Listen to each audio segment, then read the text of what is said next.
Buen día, mi nombre es Blanca Julia Camacho, soy de la ciudad de Popayán.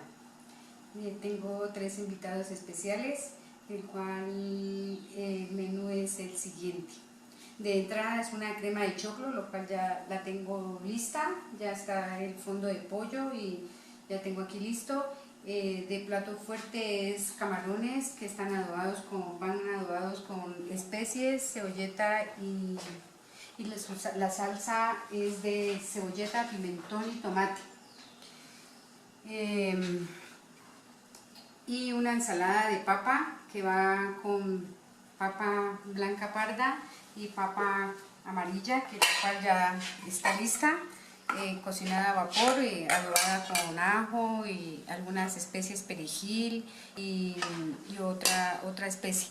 Y tengo un pollito, la cual va adobado con un guisito criollo de tomate, cebolleta, lo cual este pollo va con la ensalada de papa.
Gracias. Para muestra un botón, digo.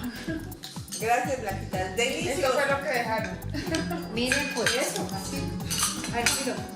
Mis invitados quedaron satisfechos. Muy bien. Eso fue lo que quedaron. Hay que decir, porque no ven que no dejaron ni un granito, como en España es que no